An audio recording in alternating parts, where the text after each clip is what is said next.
તો ભાઈ હું વિનંતી કરીને એટલું કહું છું કે આ બફાટ નથી, આ ભૂલ નથી, આ તો છાપેલી વાતો એ લોકો કરે છે, આવું પુસ્તકોમાં છાપી નાખ્યું છે. તો જાણી જોઈને દ્વારકાધીશ કરતાં મોટું થવાની કોશિશ ન કરાય. અને પહેલી વાત તો એ છે કે હજી સુધી દ્વારકાધીશનો નેજો જે 52 ગજની ધજા જે ફડાકા મારે છે ને, એવી ધજા હજી બીજા દેવ ઉપર નથી લાગી, બીજા ભગવાન ઉપર નથી લાગી. અને આ ભગવાન છે, જગદગુરુ છે. કૃષ્ણમ વંદે જગદગુરુ યદા યદા હિ ધર્મસ્ય જ્ઞાન નિર્ભવતી ભારતમ. આ શ્લોકને તમે તમારામાં નાખી અને તમે એવો પણ એક સ્વામીજીએ વિડીયો મૂકેલો છે કે આ કોના માટે લખાણું છે, એના પણ કેટલા ખુલાસા તમે કર્યા છે. પ્લીઝ પગે લાગીને કહીએ છીએ, સનાતન તોડો નહીં, સનાતનની પૂજા કરો, સાથે રહ્યો. પણ તમે અવારનવાર જે આ બધી વસ્તુ કરતા આવો છો, કોઈ ને કોઈ તો એમના પણ વડીલોને વિનંતી કરીને કહીએ કે પ્લીઝ, ભારત વર્ષ અને એ ભારત વર્ષના દ્વારકાધીશથી કોઈ મોટું હોઈ ન શકે, રામથી મોટું હોઈ ન શકે, અને મહાદેવથી કોઈ મોટું હોઈ ન શકે. એની નીચરામાં રહી અને તમારી રીતે તમારી ગાડી હાંક્યા કરો તો શું વાંધો છે? પણ કોઈને કોઈ આવું કાંઈક કરીને આજે સનાતનને દોડવાનું જે કામ કરી રહ્યા છે, એને વિનંતી કરીને કહી છે કે પ્લીઝ કંટ્રોલ રાખો. અને આ કંટ્રોલ રાખવાની વાત નથી, આ તમે ચાપી નાખ્યું છે. જાણી જોઈને જે કરો છો એને તમે ભૂલ ન કહી શકો, એને બખવાટ પણ ન કહી શકાય. તો આના ઉપર બધા ધ્યાન આપે એવી હું કરબદ્ધ પ્રાર્થના કરું છું. જય દ્વારકાધીશ.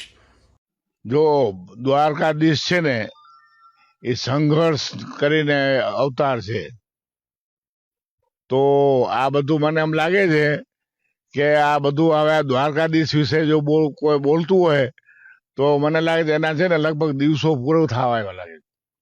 કારણ કે સનાતન ધર્મ ચારે યુગની અંદર સનાતન સત્ય છે. તો કોઈ પણ અત્યારે નવા કોઈ ઉપડ્યા તો એના કોઈ વિરોધ નથી કરતા, હિન્દુએ વિરોધ નથી, કોઈ નથી. પણ તમે તમારી જગ્યાએ રહ્યો. કોઈ પણ ભગવાન અમે કહીએ ચાલો સ્વામિનારાયણ તો એ આપણે પ્રચાર છે સ્વામિનારાયણનો, એ પણ તમે બીજાને નીચે ઉતારી અને જો આવું બોલતા હો તો ખરેખર છે ને આ એક દાખલો દઉં કે રાવણની સોનાની લંકા થઈ. રાવણે તપ કર્યું અને રાવણને છે ને અતિશય અભિમાન આવ્યું. પછી કંસને એવી રીતનું આવ્યું, બધાને અભિમાન આવ્યા છે. તો મને લાગે છે આ સંસ્થામાં પૈસા ફૂલ વધી ગયા લાગે છે. અને કાંઈક આવી રીતે તાકાત થાય ને કે આવી કબૂતી સૂજે નહીં.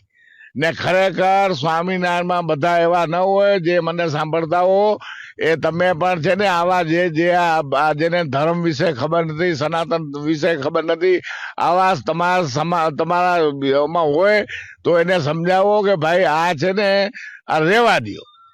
કેમ કે આપણા સનાતન ધર્મની અંદર ચોખ્ખું લખ્યું છે કે આપણો ધર્મ વિશેષ છે, પરંતુ કદાચ ઇસ્લામને કે બીજાને કે ત્રીજાને કહેવાનો અધિકાર આપણે નથી. તો તમે તો હિન્દુ ઉપર નપો છો અને આ રીતની વાતો કરો છો. તો આ બધું સંભાળી લ્યો અને જે તમે ધર્મને માનતા અને માનો, સારી રીતે માનો, કાંઈ વાંધો નહીં. પણ સનાતન ધર્મને કોઈ પણ લાગે એવું અશબ્દ બોલો માં. ને એમાં પણ દ્વારકાધીશ છે ને, દ્વારકાધીશ તો તરત પરચા આપે છે, વાર નહીં લાગે. બાપુ શ્રી મોગલકોટ ચારણ ઋષિનો અવાજ છે.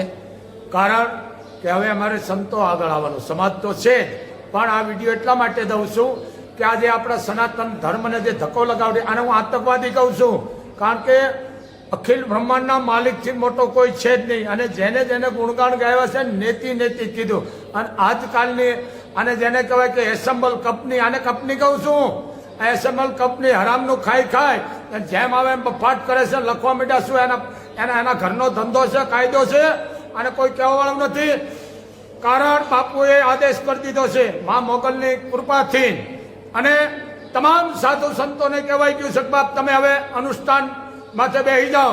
જ્યાં સુધી આપણે શંકરાચાર્યને સામે માફી ન માગે, અખિલ બ્રહ્માંડના માલિક કૃષ્ણની આગળ લખાણ ન દઈએ, ત્યાં સુધી આને માફ નથી કરવાના. અનુષ્ઠાનમાં સાધુ સંતોને નાના મોટા બધાને બેસી જવાનું છે.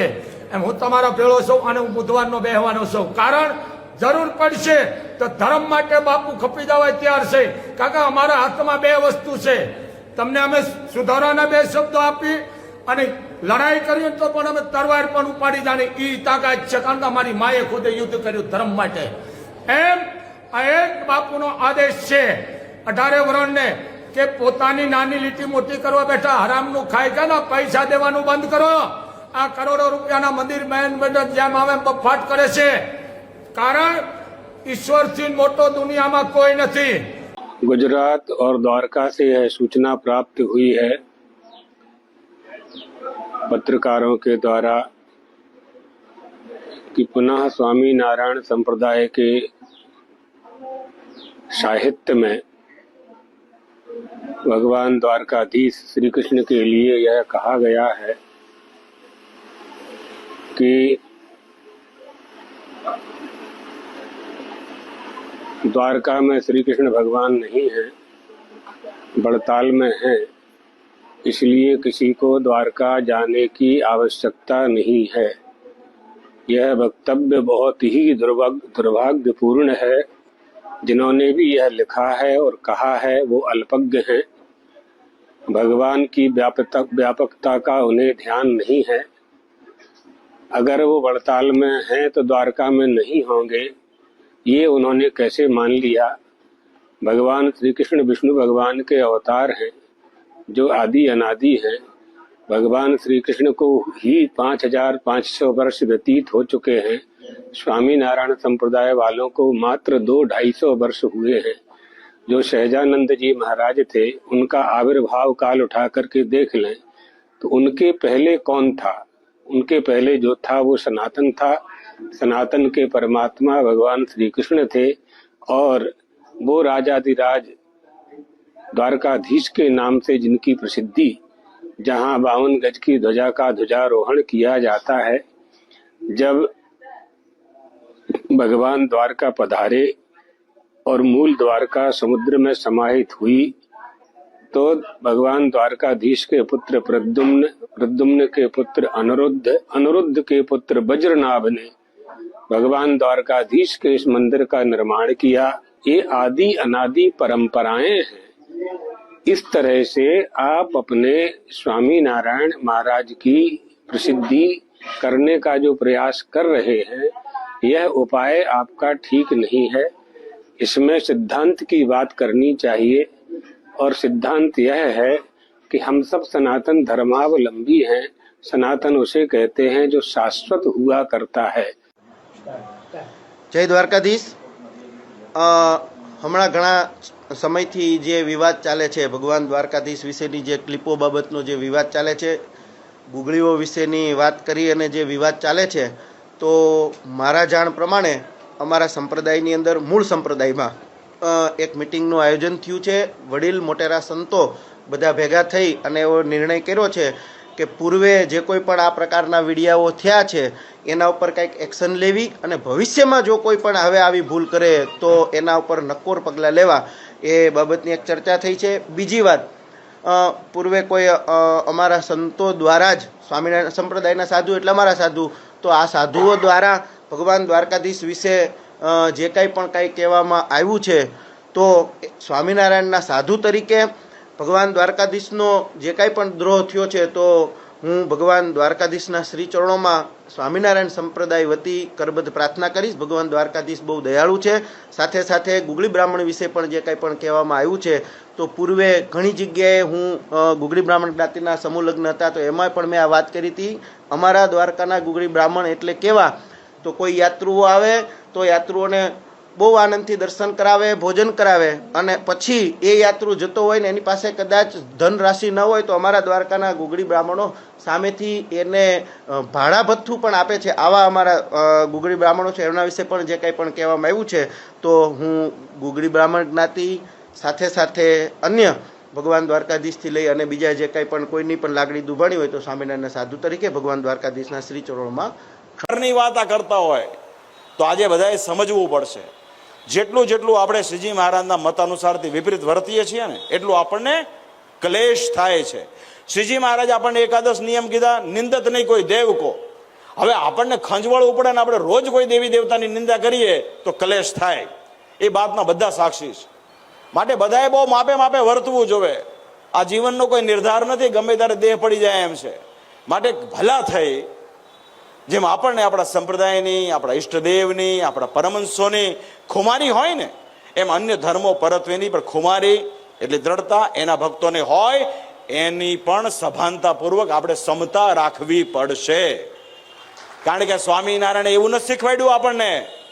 શ્રીજી મહારાજે કીધું અમારા આશ્રિતો જગન્નાથજીનો પ્રસાદ ખાવામાં દોષ નથી, અમારા આશ્રિતો દ્વારકાની યાત્રા કરવી, અમારા આશ્રિતો શિવરાત્રી આદિ ઉત્સવ આવે નહીં કરવી, અમારા આશ્રિતો જન્માષ્ટમીનો વ્રત ઉત્સવ ધામધૂમથી ઉજવવો, આદિ તમામ બાબતો હિન્દુ સનાતન ધર્મની મૂળભૂત વિચારધારા પ્રમાણેનું છે. હવે જેટલું દુઃખ ઊભું થાય છે ને ખોતરીને થાય છે. માટે સત્સંગમાં તો સુખ સુખ ને સુખ છે, જેટલું ખોતરીએ છે ને એટલું આપણું દુઃખ છે. અહીંયા જે મંત્ર આપ સૌને અપાણો એ પણ પરાપૂર્વનો છે. એ મંત્ર છે શ્રી કૃષ્ણ ત્વમ ગતિર્મમ. શિક્ષાપત્રની અંદર ભગવાન સ્વામિનારાયણે કીધું કે અમારા ધર્મવંશી પાસેથી તમારે 8 અક્ષરનો મંત્ર લેવો. એ 8 અક્ષર યા છે. હવે મને ડાપણ હું જે હું અખ્તર ડાયો હોઉં તો હું એમ વિચારું કે મારા ઈષ્ટદેવ તો સ્વામિનારાયણ છે, મારે શ્રી કૃષ્ણથી હું લેવા દેવા છે. અને હું એમાં હરિકૃષ્ણ ત્વમ ગતિર્મમ કરું તો કેટલા અક્ષર થાય? કેટલા થાય? 9 થઈ જાય. હવે આજકાલ સામાન્ય મોબાઈલ બધા રાખતા હોય, એમાં પાસવર્ડ હોય, એમાં કાનો માતરે બદલાય તો તમારો મોબાઈલ ખુલે છે ખરો? કાળા માથાના માણસે બનાવેલો પાસવર્ડ પણ જો કાનો માતર ફેરફાર કરો ના ખુલતો હોય તો અનંત કોટી બ્રહ્માંડ ધણી પુરુષોત્તમ નારાયણે જીવના કલ્યાણ માટે જે મંત્ર લખ્યો હોય ને, હવે એ પાછા એની સમજણને લોકો સુરવીર ગણાવે. હા, તમારી સર્વોપરી નિષ્ઠા સાચી. શેની સર્વોપરી નિષ્ઠા ભાઈ? સ્વામિનારાયણના કરેલા કાર્યમાં ડાપણ કરો એ સર્વોપરી નિષ્ઠા. જો તમારી એ સર્વોપરી નિષ્ઠા હોય તો તમને મુબારક છે. તો વાલા ભક્તજનો, કુલ મળીને વાત એ છે કે મૂળ સંપ્રદાયના આપણે બધા અનુયાયીઓ છીએ. ધર્માદા વિશે સ્વામીજીએ બહુ સરસ વાત કરી છે. ધર્માદાનો અધિકાર કેવળ દેવનો છે. ઘણા લોકોને બહુ જલ્દી ઉદય થવું હોય, નાનકડો પોપડો લીધો હોય. આજકાલ મેં તમને કીધું પૈસા બહુ થઈ ગયા, હસુભાઈ સાચું ને? એટલે હરિભગતને પૈસા થાય ને તો હરિભગતને પાછું તરત આમ ઉપડે, સમજે?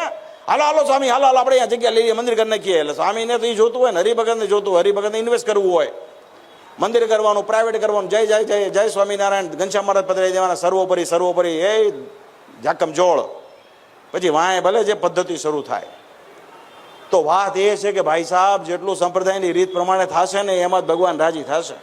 સ્વામિનારાયણ સંપ્રદાયના સ્વામીઓ દ્વારા અવારનવાર હિન્દુ દેવી દેવતાઓ વિશે અભદ્ર ટિપ્પણીઓ કરવી, જેમાં છેલ્લી ઘટના ભગવાન દ્વારકાધીશ વિશે એક સ્વામી બોલેલા કે અમારા સંસ્થાના સંસ્થાપક સહજાનંદ સ્વામી દ્વારા ભગવાન દ્વારકાધીશે એમને હાથ જોડી અને વિનંતી કરી સહજાનંદ સ્વામીને કે તમે અમને મંદિર બનાવી આપો, જેથી કરીને અમે અમારા નિવાસની વ્યવસ્થા કરી શકીએ. હવે પૂર્ણ પુરુષોત્તમ ભગવાન દ્વારકાધીશ તમારા સંસ્થાના સંસ્થાપક સહજાનંદ સ્વામીને વિનંતી કરે? આ ક્યાં સુધી અને કયા લેવલની વાત છે જે તમે બોલી રહ્યા છો, જે બિલકુલ શાસ્ત્ર સંગત નથી. એટલું જ નહીં, અવારનવાર અન્ય દેવી દેવતાઓના અપમાનોના ઘટના પણ બની ચૂકી છે. તો આ મુદ્દે મારી આજરોજ અમરેલી શહેર પોલીસને ફરિયાદ છે કે આ મુદ્દે કડકમાં કડક કાર્યવાહી કરી અને કાયદેસર આના ઉપર વ્યવસ્થિત એક્શન અને ઉદાહરણરૂપી એક્શન લેવામાં આવે, જેથી કરીને ભવિષ્યમાં આવી ધાર્મિક વૈમનસ્ય ફેલાવતી ઘટનાઓ ન બને. એના માટે ફરીથી હજી એકવાર વિનંતી કરું કે અમરેલી શહેર પોલીસ આ મુદ્દે કડક કાર્યવાહી કરે. અસ્તુ.